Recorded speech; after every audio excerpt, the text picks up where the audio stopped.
The night had a quiet, tired feeling to it, the kind that settles in after the sun has been down for hours. The busy highway that cut through the outskirts of the city was finally starting to calm. Headlights were fewer, and the constant hum of tires on asphalt had become a softer, slower sound. This was the time when most people were already home, settled on their sofas, or getting ready for bed. Keisha Johnson was not one of those people just yet. Her day had started before sunrise in another city, a 4-hour drive away, where she had spent all afternoon presenting a big design project to a very important client. The meeting had gone well, but it had drained her completely. Now, all she wanted was the familiar comfort of her own apartment, her own couch, her own tea mug, and the deep, quiet sleep that follows a long and successful day. Her silver sedan, a reliable companion on many such trips, was running low on fuel. The digital gauge had been blinking a warning for the last 20 miles. Keisha knew she couldn't make it home without stopping. She took the next exit, her eyes scanning the brightly lit signs that promised food, rest, and gasoline. She chose a large, well-known chain station. It was brightly lit under tall, white lamps that made the night feel artificial and safe. Several other cars were there, which was comforting. A family was loading snacks into a minivan. A truck driver was checking his tires. It felt public, normal, and routine. This was just a simple, boring task on the way to the finish line. She guided her car to a pump furthest from the convenience store, preferring a little space. The night air was cool and carried the sharp, familiar smell of gasoline and concrete. She got out, stretching her stiff back with a quiet groan. She found her wallet, slid her credit card into the pump, and followed the simple instructions on the screen. A soft click signaled the pump was ready. As she lifted the nozzle and began to fill her tank, she let her mind wander. She thought about the client's smile when they approved her logo design. She thought about the leftover pasta waiting in her fridge. It was a peaceful, mindless moment, the kind where you're just going through the motions your body knows by heart. A few pumps over, a white and blue patrol car from the local police department pulled in. It didn't have its flashing lights on. It wasn't speeding. It just rolled in casually, like any other vehicle. Officer Dan Riggs was behind the wheel. He was ending a long, slow shift where nothing much had happened, no calls, no excitement, just hours of driving empty streets. He was bored, maybe a little frustrated, and ready to clock out. He parked his cruiser at an angle near the store's front door, not to block traffic, but to keep a wide view of the lot. He didn't get out immediately. He just sat there, sipping from a large coffee cup, his eyes moving lazily across the scene. Keisha saw the police car in her periphery. It registered, but it didn't alarm her. Cops got gas and coffee, just like everyone else. She was a law-abiding citizen. She had her license, her registration was current, and she had nothing to hide. The idea that this officer would be interested in her never once crossed her tired mind. Her tank was almost full. The numbers on the pump ticked upward. She placed the nozzle back on its cradle, screwed her gas cap back on, and gave her car a gentle pat. Just a few more minutes, and she'd be back on the road, merging onto the highway toward home and that well-earned rest. She turned to walk toward the driver's side door, her keys already in her hand, her thoughts already miles ahead on her cozy living room. It was the last normal, quiet moment she would have for a very long time, the final second of a peaceful life before a storm she never saw coming decided to break right over her head. She was completely unaware that she had just become the most interesting part of Officer Riggs's otherwise dull and boring night. The quiet of the night shattered with the sound of a heavy car door slamming. Officer Riggs didn't just exit his vehicle, he emerged from it with a sense of purpose that felt entirely misplaced for the simple act of buying a coffee. He was a tall man, with a posture that seemed to push the space around him outward. His gaze swept the lot, passing over the family at the minivan, glancing at the trucker, before landing squarely on Keisha and locking in place. There was a brief, unsettling pause, as if he was registering a piece of a puzzle only he could see. Instead of walking toward the store's glowing entrance, he changed course. His boots made a steady, measured thump against the pavement, a sound that grew louder and more deliberate with each step, aimed directly at her. Keisha, one hand on her car door handle, felt a primal knot tighten in her stomach. She'd seen this walk before, not in real life, but in a dozen news clips and viral videos. It was the walk of confrontation, not conversation. "Evening," he said, his voice flat, devoid of the casual politeness one might use. It was a statement of fact, not a greeting. He stopped closer than a stranger would in a wide, open space, invading the bubble of personal comfort. "Good evening, officer," Keisha replied, her voice steady, though her mind was now racing, scrabbling to recall every piece of advice she'd ever heard. "Be polite. Be clear. Keep your hands visible." "You've been sitting here a while," he stated, his eyes narrowing slightly. It wasn't a question. "I just pulled in to get gas," Keisha explained, gesturing lightly toward the pump. "I'm on my way home. License and registration. Let's see them." The command came quickly, cutting off any further explanation. It wasn't, "May I see," or, "Could you hand me?" It was a demand, delivered with an expectation of immediate compliance. The knot in Keisha's stomach twisted. This was wrong. The protocol, the feeling in the air, it was all wrong. She took a slow breath, the cool night air feeling sharp in her lungs. "Is there a problem, officer?" "The problem," he said, leaning in just a fraction, his voice dropping into a lower, more intimidating register, "is that I need to see your identification. Now." He placed one hand lightly on the utility belt near his hip, a subtle, powerful gesture that spoke volumes. Moving with deliberate calm, Keisha turned back to her open car door, bending slightly to retrieve her purse from the passenger seat. She made every movement slow and predictable. Her fingers, which wanted to tremble, closed firmly around her wallet. She pulled out her driver's license and the folded registration from its plastic sleeve. As she handed them over, their fingers didn't touch. He took the documents as if collecting evidence. He studied her license under the harsh white light of the overhead lamps, then looked back at her face, his eyes tracing her features in a way that felt cold and analytical. "This your current address?" "Yes, it is." "And what's your business here?" he asked, his gaze shifting to peer past her, into the interior of her car. It was tidy.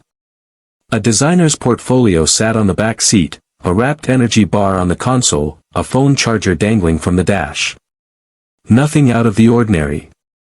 "As I said, officer, I was getting gas. I was driving back from a work trip." He hummed a non-committal sound, flipping to her registration. "Vehicle matches a description we've had," he said, his tone suggesting this was a minor, bureaucratic detail. "A description for what?" Keisha asked, a flicker of defiance cutting through her fear. It was a vague, dangerous claim, the kind that could mean anything or nothing at all. He ignored her question entirely. His focus had shifted back to her car. "Step away from the vehicle, please." The "please" was an afterthought, hollow and procedural. The command was clear. He wanted her out in the open, separated from the perceived sanctuary of her own car. He wanted her exposed under the bright, unforgiving lights of the gas station, with him as the sole point of authority in her universe. In that moment, the routine stop was gone. It had been replaced by something else entirely, a performance of power where she had not auditioned for a role, but had been forcibly cast. The script was unknown to her, but Officer Riggs seemed to know his lines perfectly. The air grew heavy, thick with an electricity that had nothing to do with the humming lights overhead. When Keisha took the single, requested step away from her car door, it felt less like compliance and more like a retreat onto a stage she never wanted. The solid metal of her sedan had been a thin barrier, a psychological shield.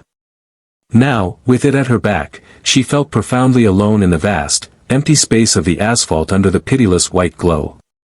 Officer Riggs didn't just look at her car, he began to dissect it with his flashlight.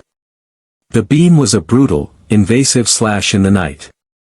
It stabbed through the driver's side window, dancing over her leather seats, pausing on the portfolio, probing the footwells.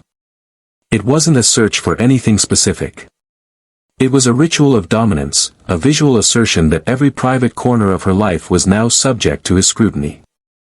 The light flared against a CD case, a forgotten water bottle, making them look suspect, foreign. "You travel alone often?" he asked, his voice conversational again, but the tone was all wrong. It was the false calm of a hunter circling prey. He didn't wait for an answer. "A lot of activity happens at these late-night stations. Drugs moving through. Stolen property." He let the words hang, allowing their ugly implication to seep into the space between them. He was no longer just checking her documents, he was constructing a narrative, brick by ugly brick, and placing her inside it. He moved closer, not in a rush, but with a slow, deliberate encroachment that shrunk the world down to just the two of them. Keisha could smell the stale coffee on his breath, see the fine lines of boredom around his eyes that had now been replaced with a sharp, focused intensity. He was enjoying this. The slow shift had ended, this was the engagement he'd been waiting for. "You wouldn't have anything in there you shouldn't have, would you?" he asked, his eyes locking onto hers. The question was a trap. A no could be seen as defiance. Any hesitation, as guilt. "My car only has my work things and personal items, officer. You're welcome to look." She said it, clinging to the script of the polite, cooperative citizen, but the words felt like ash in her mouth. Her permission was a meaningless formality, he had already taken the authority to look. Her right hand, hanging at her side, felt icy. With a movement so small it was almost imperceptible, she let her fingers brush against her thigh, then curl slightly into the fabric of her pants pocket. Her phone was there. The instinct was pure and survival deep. Record. Document. Create a witness where there is none. She pressed the side button, hoping, praying she'd hit the right sequence to start video recording blindly. The slight, muffled click of the simulated shutter sound seemed to her as loud as a gunshot, but he didn't react. The phone was now a secret anchor to reality, a tiny, silent vigilante in her pocket. His scrutiny returned to her, more personal now. "You seem nervous." It was an accusation disguised as an observation. "I am uncomfortable," Keisha corrected, her voice finding a sliver of steel. "I've complied with your requests, and I don't understand why I'm being detained." She used the word deliberately, detained. It was a legal term, a boundary.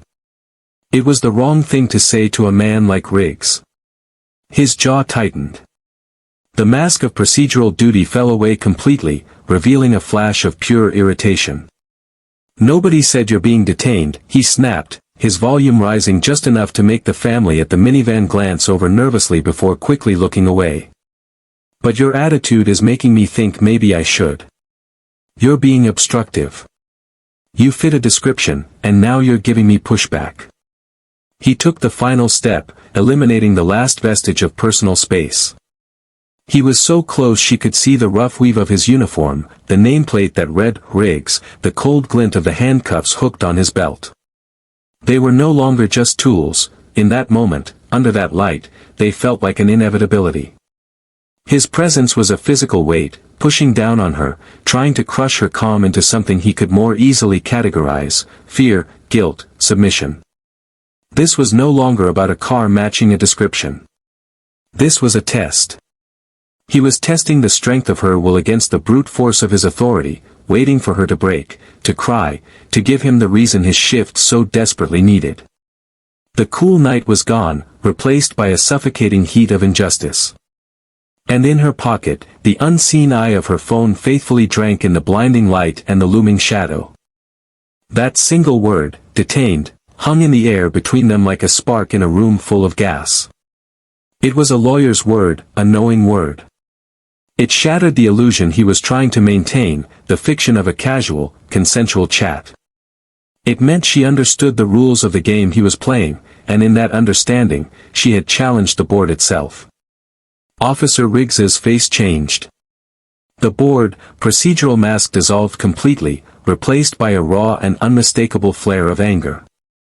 His eyes, which had been flat and assessing, now burned with a sudden, personal offense. It was as if her calm, her precise language, was a direct insult to his uniform, to his very identity. "Obstruction," he said, the word a low, guttural growl. It wasn't an accusation yet, it was a declaration of intent. "You're obstructing an investigation. That's what this is." He took a half-step closer, his utility belt now brushing against her coat. The world shrunk to the 2 feet of charged space containing them. The gas station, the lights, the distant murmur of the highway, all of it blurred into a meaningless backdrop. There was only his looming presence and the cold dread solidifying in her chest. "I asked if I was being detained or free to go." "That is my right," Keisha said, forcing the words past the tightness in her throat. She was quoting something, some half-remembered article or video, but the principle felt like a lifeline. "I have not obstructed anything. I provided my documents." "Your attitude is the obstruction," he barked, his voice rising, sharp enough now to turn heads. The truck driver by the diesel pumps paused, watching openly. The father at the minivan quickly hustled his children into the vehicle. "I see it all the time. This fake, polite little act while you think you're smarter than me. You fit the profile, lady. The attitude is part of it. The profile." The phrase was a void, a black hole into which all reason vanished. It could mean anything. It meant nothing. It was the ultimate justification, a pre-written script for what came next. His right hand, which had been resting near his radio, moved with a practiced, terrifying efficiency. It went past the radio, past the pepper spray, and found the cold, curved metal of the handcuffs. The shhk thunk of the ratchet as he pulled one cuff free was the loudest sound Keisha had ever heard. It was the sound of theory becoming reality, of a bad situation detonating into a nightmare. "Turn around," he commanded, his voice devoid of all pretense now. It was pure, unfiltered authority. "Place your hands behind your back. Now." Time didn't slow down, it fractured. A part of Keisha's mind, the animal part, screamed to run, to fight, to do anything but comply. Another part, the one that had gotten her through presentations and client negotiations, went icy and analytical. "If you run, he will tackle you. If you resist, it will be worse.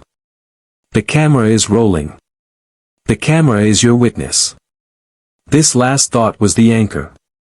She didn't turn. She stood her ground, her body trembling not with fear, but with a surge of adrenalized defiance. "On what charge?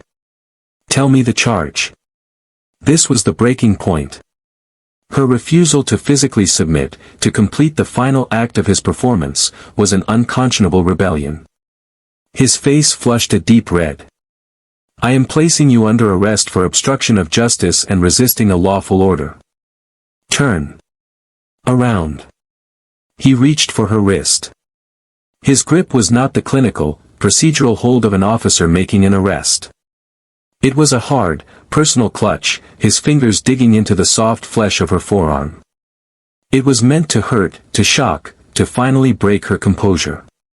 The touch was a violation, a seismic event. The professional distance was gone. This was now a physical struggle for autonomy.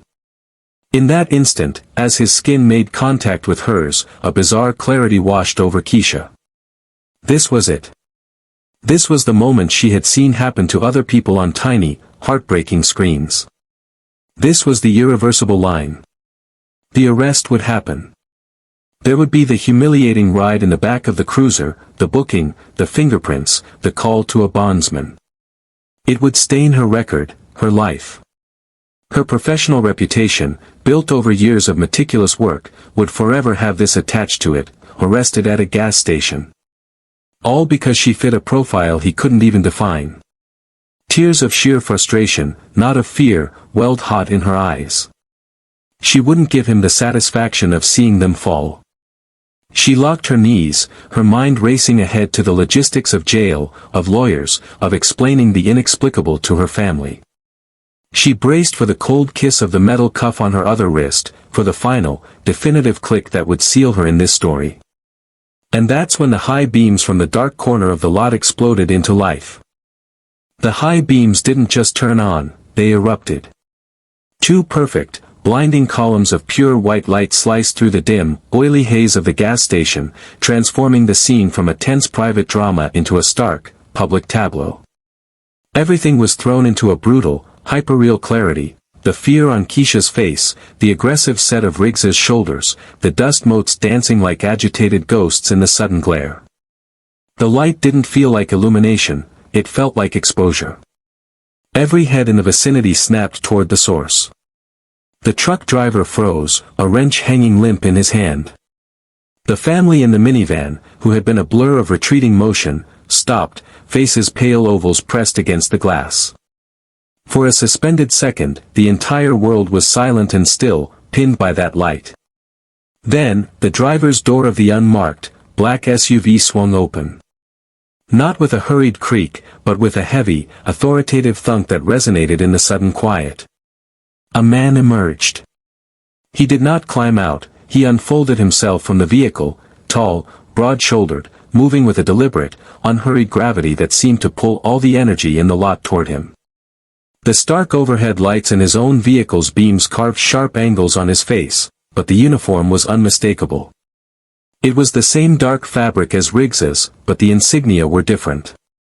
The badges on his collar, the gold embroidery on his hat's brim, the simple, terrifying word on his nameplate, Vance.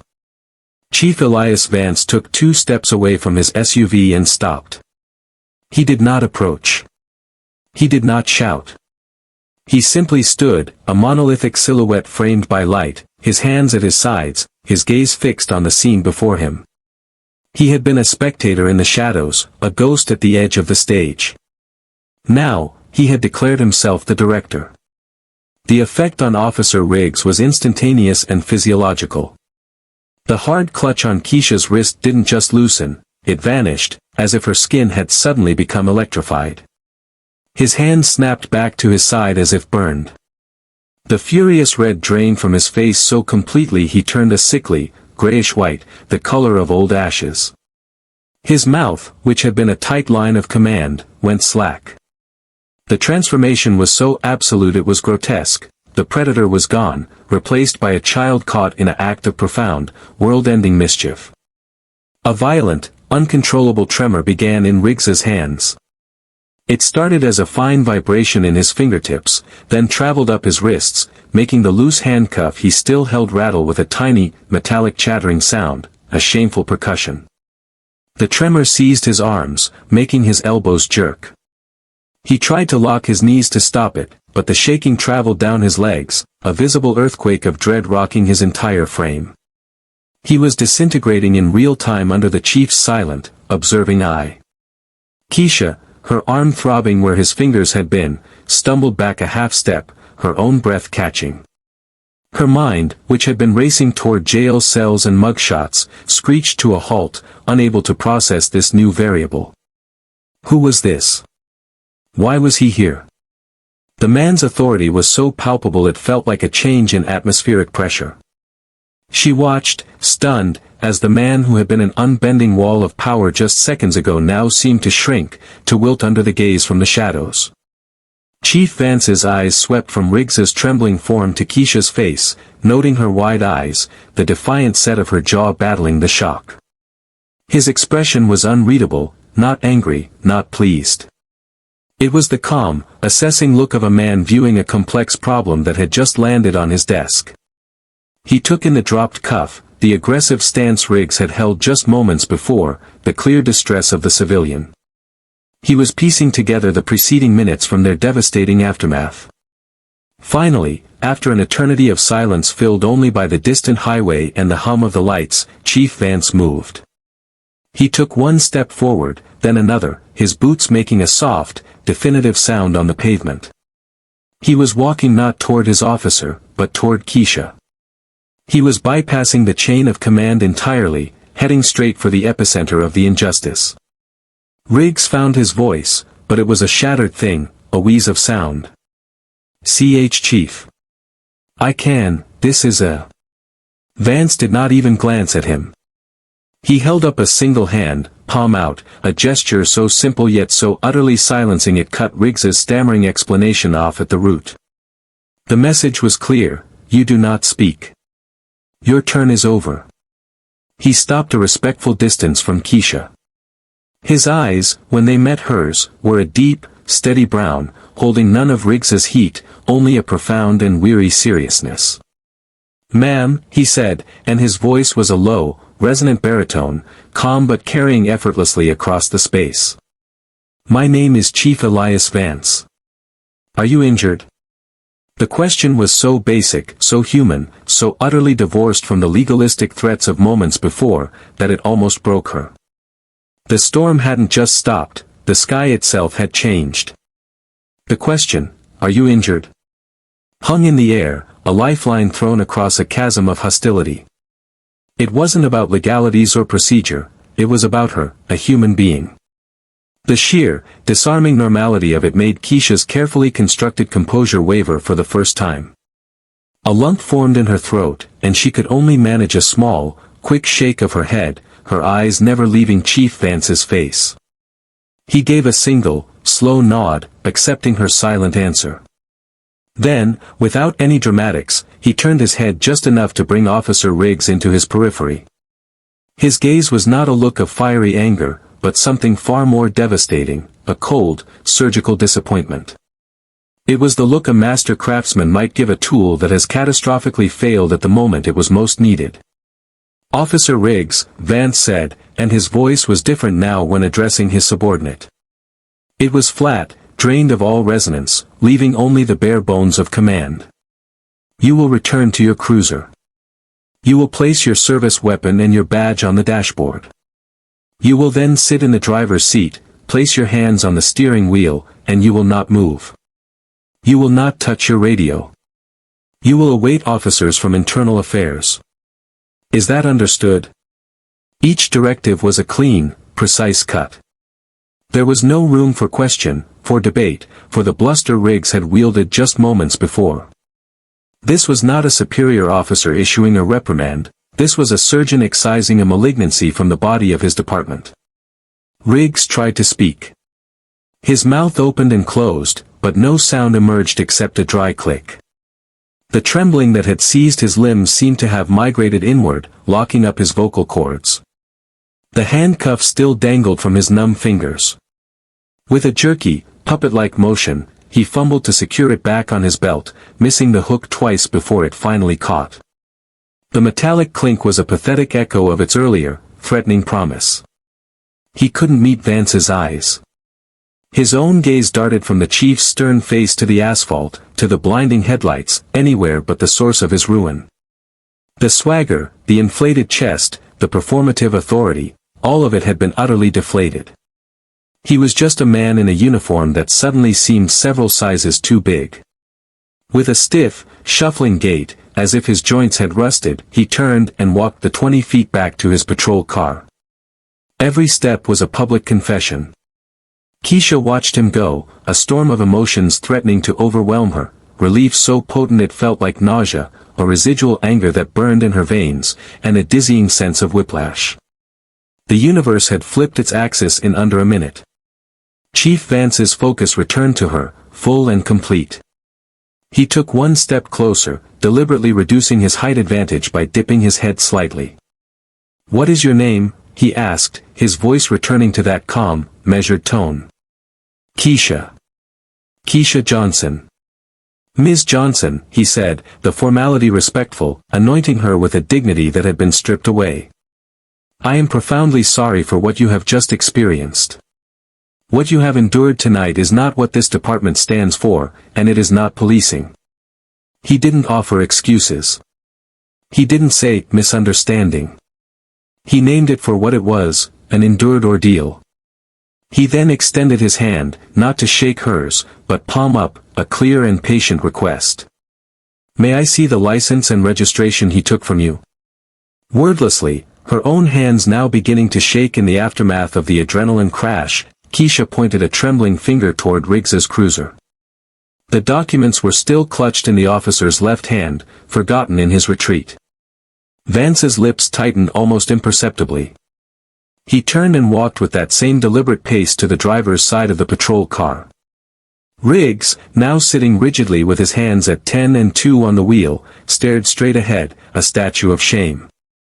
Without a word, Vance reached in, gently pried the papers from Riggs's limp grasp, and walked back. He examined them not with suspicion, but with a quiet verification. Then, he did something astonishing. He took the citation pad that was still clipped to Riggs's own belt at the pump.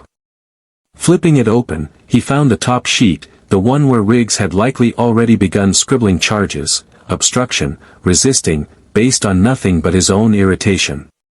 Chief Vance took his own pen, a simple silver one from his breast pocket, and in clean, decisive strokes, he wrote void across the entire form. He didn't scribble it. He inscribed it. It was an act of absolute, unequivocal erasure. He handed her license and registration back, the folded papers now feeling like reclaimed property, like a piece of her identity restored. "You are free to go, Ms. Johnson. There will be no record of this stop. None." He paused, letting the weight of that promise settle. "But if you are willing, I need your help to ensure this never happens again, to anyone. May I have your contact information? Internal Affairs will need your statement." And, he added, his eyes dropping for a split second to the slight bulge in her pants pocket, "any evidence you may have secured for yourself." He knew. He had seen it all, from the first aggressive step to the final, desperate reach for her wrist.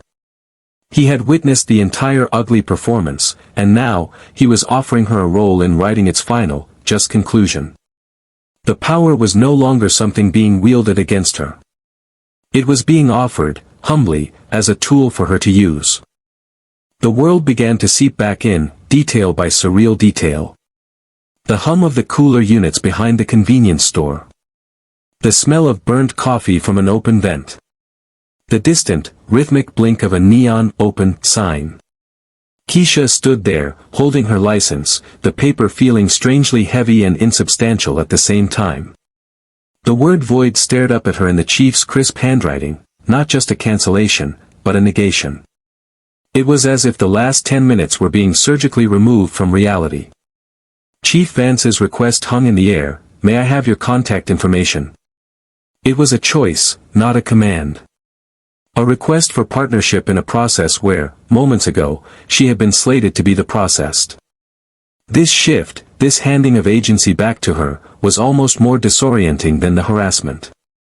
"Yes," Keisha heard herself say, her voice sounding foreign to her own ears, rough at the edges.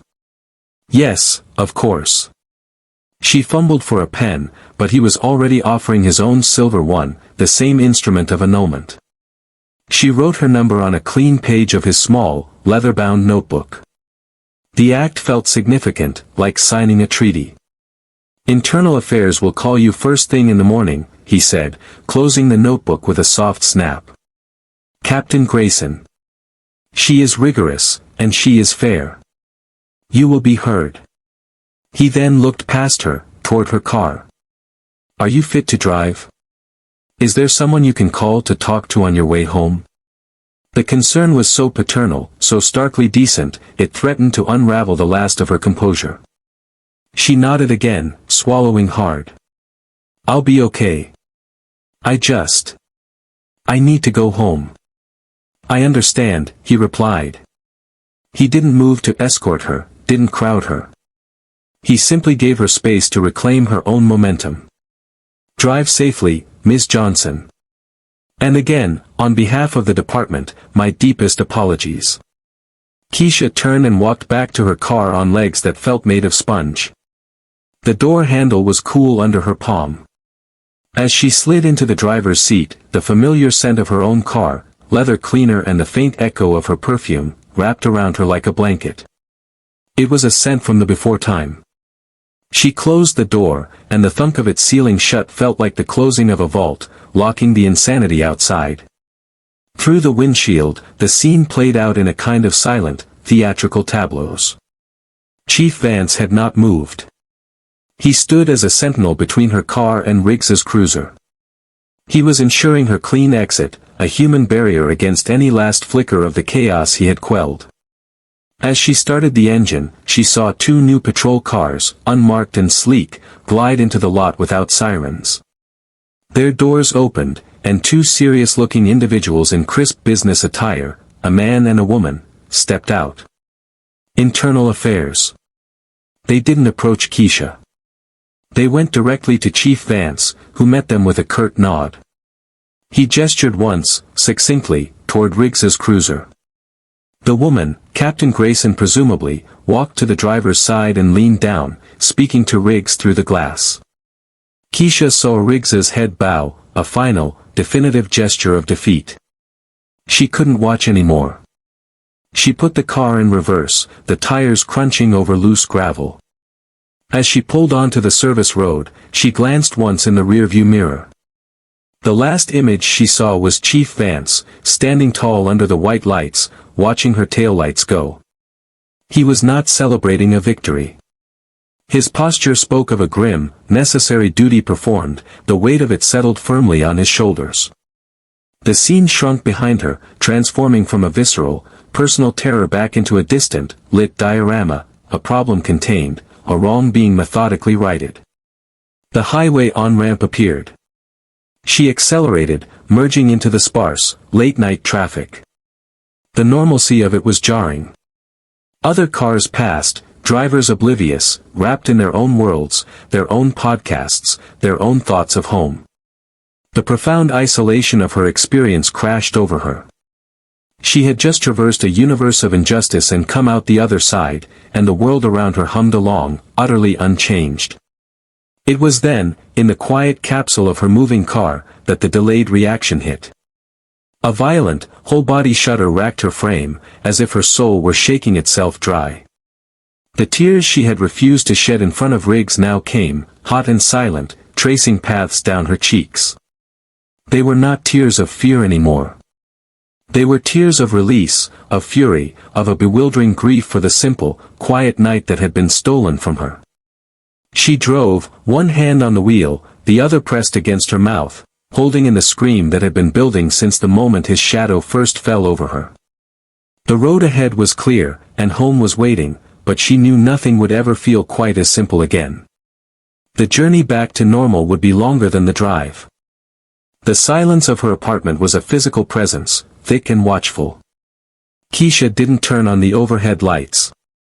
She moved through the familiar darkness guided by memory, the click of the deadbolt, the shuffle of her shoes by the door, the soft glow of the digital clock on the microwave, 12:47 a.m.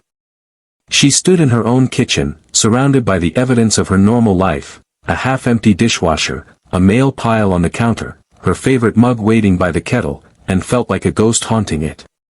The adrenaline had burned off, leaving behind a hollow, metallic fatigue. She wasn't crying anymore. She was just profoundly empty. Sleep was impossible. Every time she closed her eyes, she saw the slash of the flashlight beam, felt the ghost pressure of Riggs's grip on her arm.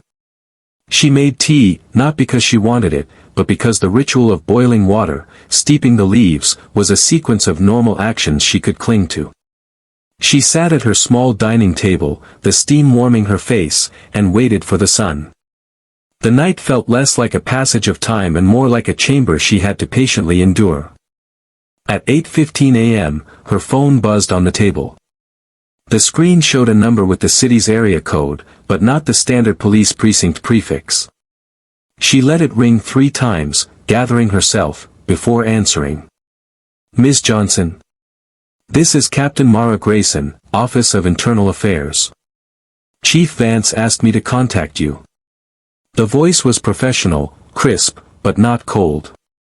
There was a deliberate calm to it, a tone designed to de-escalate. "I understand you had an encounter last night with Officer Daniel Riggs. When you are ready, I would like to schedule a time to take your formal statement."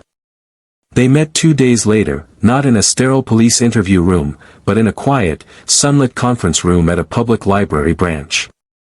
Captain Grayson was a sharp-eyed woman in her 50s with a streak of gray in her dark hair and a manner that was both no-nonsense and deeply patient.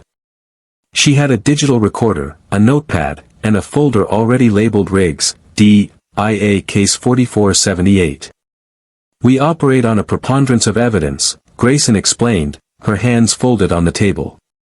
"That means we need to establish what most likely occurred. Your account is crucial, but we also have the gas station's external security footage.